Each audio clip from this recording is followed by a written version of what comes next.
right, Gaston. Well, thank you for joining me on Humans of Reliability today. I'm really excited to get to know you. So maybe we can just start with a quick introduction. You can tell us a little bit about yourself and what you do. Yes, so I'm working as the team lead for the SRE team at the Boozt.com, which is the largest e-commerce company. I don't know how else to describe it in the Nordics. So in Scandinavia, Sweden, Norway, Finland, and Denmark. I'm based out of Copenhagen. Before jumping into this role, I worked as an SRE for a little bit over a year at Google. And before that, I was doing a little bit of work as a sysadmin slash software engineer. Nice. Were you in Copenhagen with Google too, or were you somewhere else? No, I was working for 2 years in Warsaw, in Poland. Oh, wow. And I moved for personal reasons to Denmark. Nice. I've always wanted to visit Denmark. I haven't been yet. I would love to hear how you got interested in the reliability space. How did you end up becoming an SRE, and what kind of first drew you to this line of work? Yeah, well, so during the years while I was working as a sysadmin engineer, sort of, I came across the fact that there were a lot of repetitive tasks, routine tasks, toil, that could be, let's say, automated in a way that, for instance, like doing simple maintenance or upgrading a system, in a way that the impact to the customers would be minimized.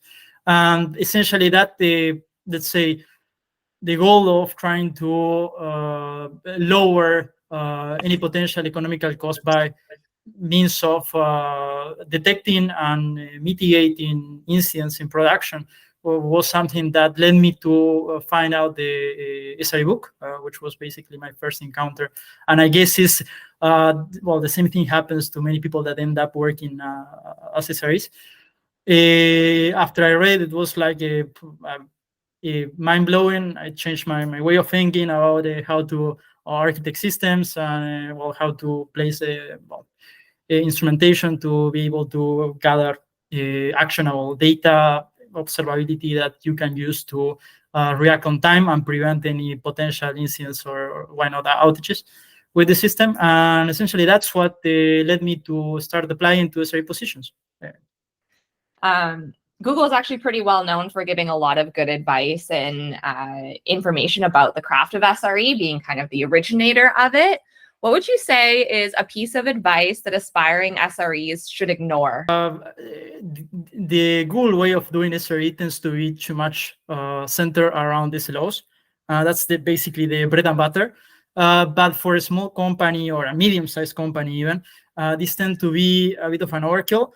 Because when you tend to put too much focus on SLOs themselves, you lose, let's say, focus on being able to deliver, let's say, new features faster, which is essentially what, especially for mid-size and small companies, it's crucial for them to position themselves in the market, right? It's not the same, let's say, for Google, which is already kind of a well-known brand. So people tend to trust more because of the fact that they have been there for many years.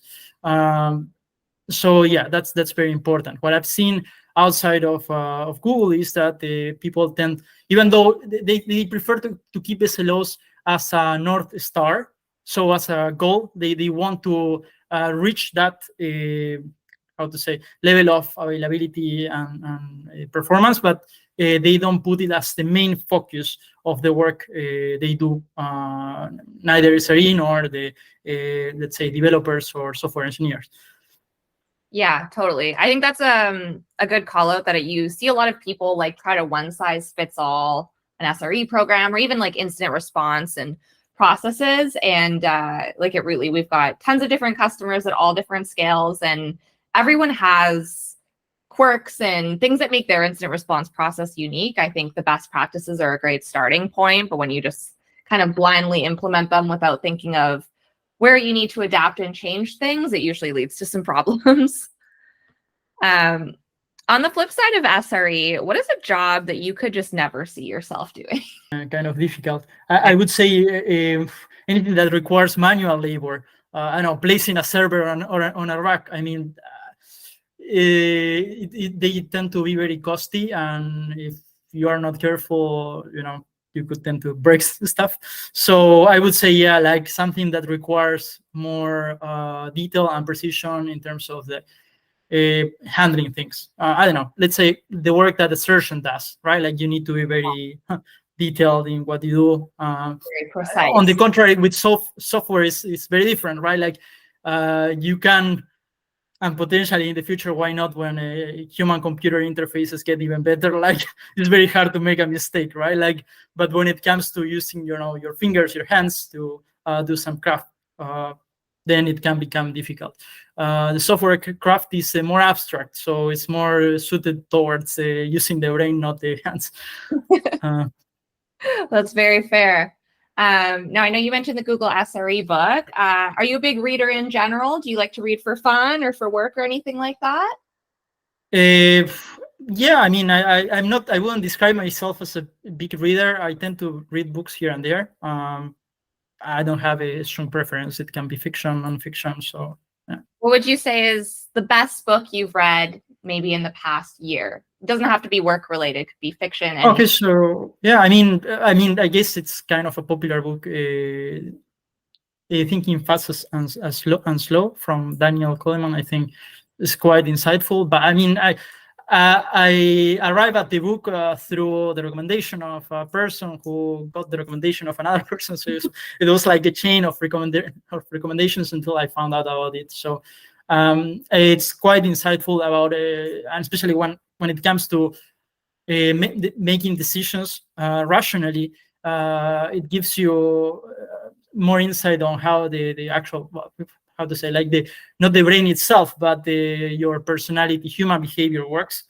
And I guess it's actually, I found it very useful on a day-to-day basis, like for my work at least. I have one more question for you, and it is completely unrelated to the world of reliability and tech. And that question is, how long, Gaston, do you think you would last in a zombie apocalypse? Now, you did already say you don't like manual labor, so I'm a little concerned for you right now, but maybe if it was like a life or death.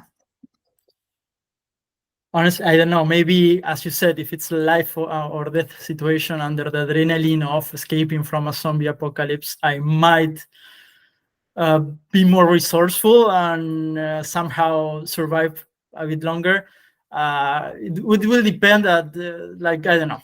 It will depend on the scale of the epidemic of zombies, and if they ever come here to Copenhagen, in which case then I'm doomed.